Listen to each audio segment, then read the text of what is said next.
Yes, boss. It's your boy 444 the World in there, back in there once again. Early in the morning, it's like 4 o'clock in the morning. I couldn't even sleep, man. So just feel like recording and dropping all the message there for you. Weirdest thing happened to me is while I was sleeping. I was just thinking about something and it was like, yo, this would make for a perfect topic. The subject is about not comparing yourself, or stop comparing the next person to the next person. Whether you may realize it or not, whether you're a parent or a person, comparing two people that are two totally opposites and have two totally different destinations in life is like foolishness. You can't compare two people and feel like you're going to, whether it's for uplifting a person or, you get what I'm saying, trying to down somebody. Never never compare anybody to anybody, because you don't know what some people are going through, and you don't know the capabilities of what's in front of you or the person that you're trying to compare yourself to. The reason being why I say that is I really realized how much I came, like, I went through in life, and it's like, yo, I can really say, yo, I'm a real warrior, dog, because I really went through a lot of stuff. And that's why I'm happy to tell my story here on YouTube. Something that can help, share, benefit the people, like uplift them, put a smile on your face, you know? Back to me and my stories when I was younger and what I went through as a kid. You know, for those who don't understand, watch my previous videos. You'll get a brief up-to-date on what's going on. So, reason being for this topic, I remember I was probably about like 5, 6, or 7. And I just moved, I like in Miami Gardens growing up. I had this friend named Andrew, right? And Andrew was cool as hell. Like, Andrew always had love and respect from everybody. Andrew just cool. Always wanted to be like, always wanted to be outside with Andrew, because that's my boy. You get what I'm saying? But I noticed every time while in school, whenever, you know, like report cards come out, or, you know, just some form of achievement we have to take home to our parents, I brought home my grades. Andrew would show me his grades, and Andrew always had A's and B's. Always admire Andrew. I had good grades, but my grades wasn't nothing like Andrew. You get what I'm saying? Respect Andrew, though. That's my boy. And my mom know that that was like my best friend. Any time she seen my grades, she was like, oh, what was Andrew's grades like? Oh, Andrew had probably, I think, like 4 A's, and you only had 2 A's. You need to be a little bit more like Andrew. And when my mom used to tell me these things, it's like it would beat up my confidence, make me feel like I'm nothing. So basically, you're saying to me that I'm not good enough. Me getting A's and B's in school and elementary was not good enough for her. Like, that's the highest thing that's on the list. Well, what more do you want from me? You get what I'm saying? And as I started to go on through life, and I started to realize she never really liked me. Never did. And whatever I did, it just wasn't acceptable. D'Angelo, you need to be more like Andrew. You need to be more like Andrew. You need to be more like that other child over there. And what really pissed me off is when I sat back and I realized, yo, what is it that I'm doing wrong as a kid? And this is where the first mistake went wrong that I couldn't even control. My mom was using manipulation tactics to help put me in my head. You being a parent, or whoever you are watching, if there are 6 classes in a day, 6 different grades to get, and your child brings home 4 B's and 2 A's, that's enough to make any parent say, yo, keep going. Not enough for my mother. This was unacceptable to her. These little tactics helped put me in my head and made me feel like I was nothing. And when my mom used to tell me these things like, oh, you need to be more like Andrew, you need to be more like the neighbor's kid, you need to be more like that person, you need to be more like them, And I'm like, yo, what is it that I'm doing wrong? And me being a kid, falling for the game and the okie doke, I used to really sit there and battle it out in my head like, what did I do wrong? What did I do wrong?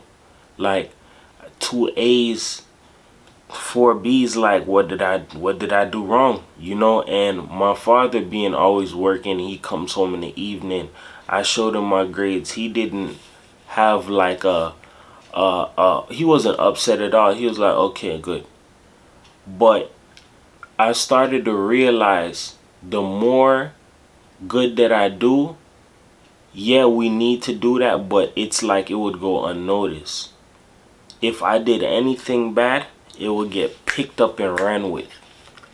And it's like that's where the confusion comes in as a child, because what is it that you expect from me? If I'm giving you good, I'm showing you what I'm giving you, what I'm capable of. This isn't good enough for you. You take it upon yourself to say, you know what? Let me go ahead and diminish his confidence from now. And lo and behold, looking at life and where life has turned out, throughout my whole life, my mom compared me to my friend Andrew. I could have hated Andrew, but I never did. I always admired the God of Andrew. And I always was like, yo, what made Andrew go so hard in school? What made Andrew go so hard in life, right? Come to find out, one of the reasons why Andrew went so hard is because he had a mother who was strict as well, Jamaican. And throughout us being where we were, living in Miami, trying to understand life and being kids, Andrew never had a father like me. And that's why I had to really realize, yo, how fortunate I was. But Andrew not having a father actually gave him that extra oomph, that drive to want to do more. But as Jamaican parents, I'm gonna be honest, yo, Jamaican women, they don't appreciate or respect squat, bro. You get what I'm saying? It's like you giving the best that you got is never good enough. But the minute you do one thing bad, your business is getting spread around like a wildfire. Yes, guess what the boy got to know? Go get suspended from school. One back talk. All right, cool. You guys love to hype and boost certain stuff, and you don't realize how much it's killing. It's killing us as a people, and it's killing our kids. And the part about this that really made me so upset is that knowing how my mother's words and what she did, she tried her best to tear me apart from my friend and made me want to hate my friend. And I never hated Andrew. I just wanted to be good, better in life, and he helped inspire me in life. You get what I'm saying? You never know what a person's going through, but at the end of the day, parents aren't stupid, and a lot of people aren't dumb about the things that they do, because it says it in the Bible, you reach the age of understanding when you're about 12, 13. My mom would do everything in the trick in the book.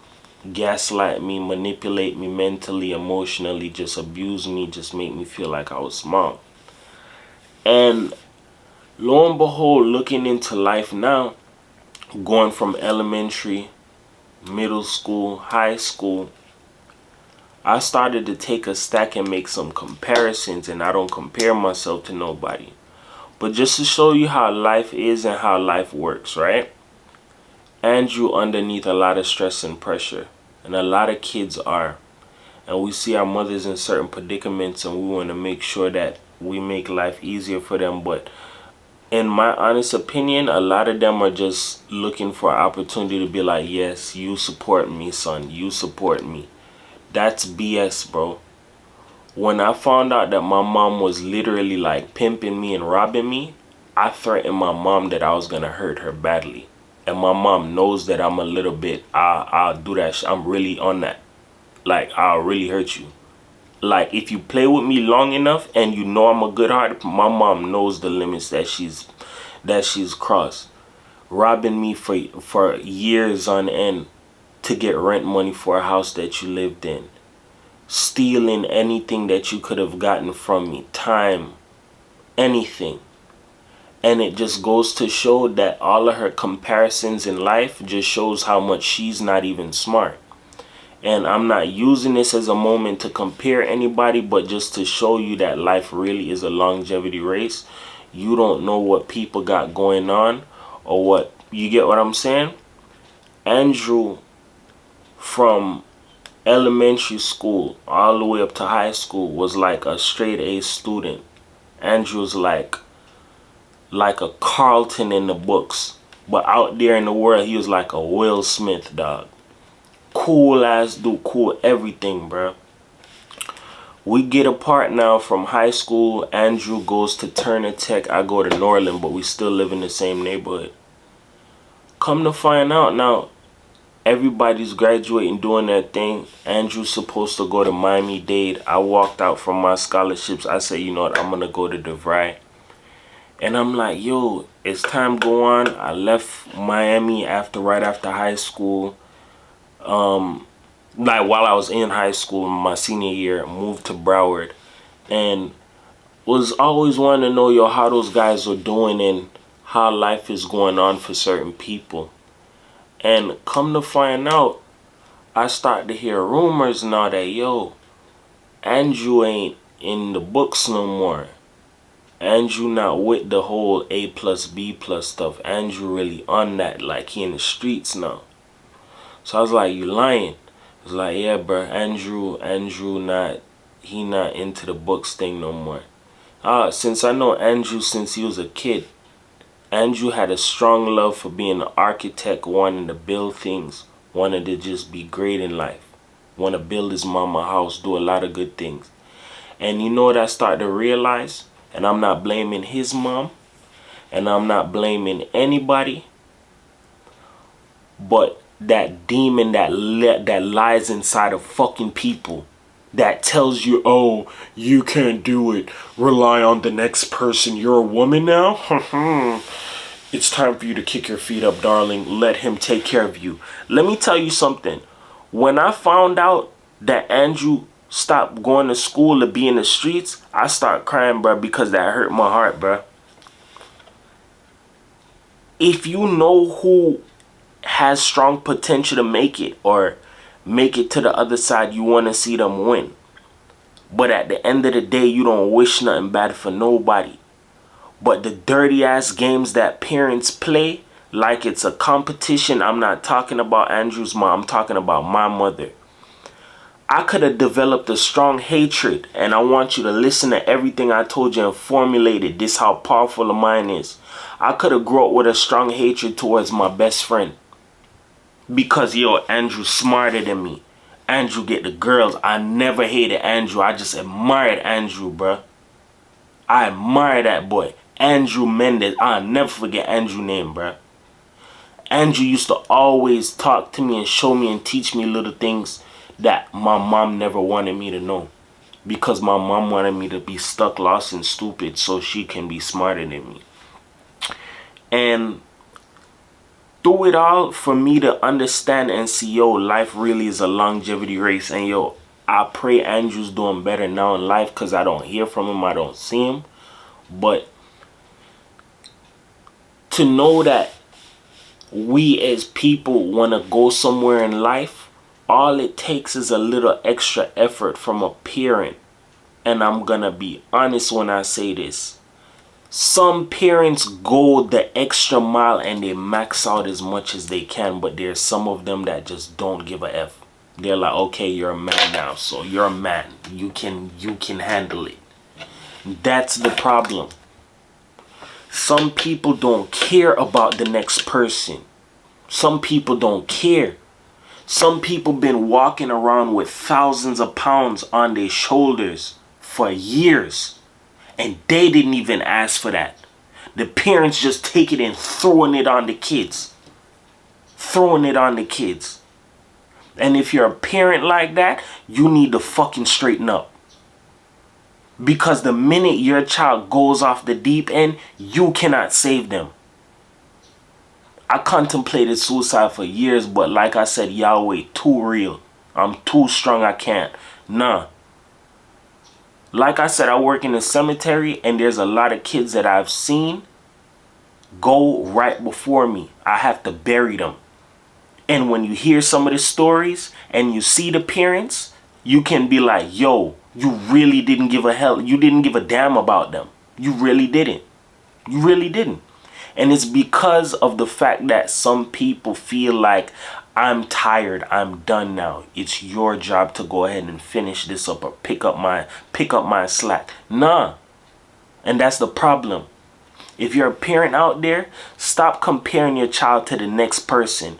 When you leave and you take your little scraggly ass to work and your child has to go to school, you don't know what type of hell he's going to walk into or she's going to walk into. And because parents aren't all the way parenting, not all, some, that leaves an open door for the media and the government to come in and just, yo, step aside, boss. Let me just raise your child for you. We're going to turn them into a statistic.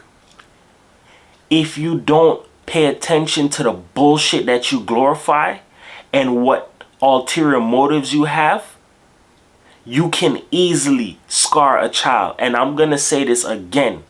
If you're a parent watching me and you're doing something fucked up to your child, look at me as an example, and I'm going to show you my mother as an example. My mother is afraid of me because she know the games that she played with me. My mother is afraid of me. My mom cannot come see me. My mom cannot come near me. Nor my brothers and sisters. Nobody can talk to me because my head too hot. But I know how to calm myself down. If I never knew who God was, my mother would be dead. My whole family would be dead. And I'm saying that shit on camera because of the silly ass friggin' games that people play in order to get a step ahead and make sure, yo, you know what? They're not smart. They're not gonna outlast. You don't know what people going through or what people got going on inside their head. But playing a game is something to do for people. It's something to do. And it's not. The more you play a game with somebody, you're going to end up winning a prize. And depending on the game that you're playing, if it's a smart game, you're going to win a smart prize. If you're playing a goofy game, you know what you're going to win? A goofy prize. With that being said, it's your boy 444 The World. Make sure you like, comment, subscribe. I'm not doing anything out of hatred. It's out of love, and it's from a serious space. I'm not one of these rappers. I'm not one of these celebrities. I'm not trying to get on. I'm not trying to none of that. I'm trying to help somebody. If you know somebody needs help and can listen or can benefit from my channel, I don't need money from nobody, bro. I'll work, I'll grind it out in the sun. Just share my stuff to somebody it can benefit, whoever. You don't know what somebody's going through. But I feel like, in my honest opinion, if I can help somebody and shame myself to make somebody else feel good and uplift somebody, dog, and show them, yo, that it's light at the end of the tunnel, I'm willing to go that far. Make sure you remember that you're a person, you're not an animal. I don't care what society labels you. Skin color, red, black, green, blue, clear, it don't matter. You're a person, bruh. With that being said, it's your boy Demar 444 The World. Like, comment, subscribe. Take care. Peace.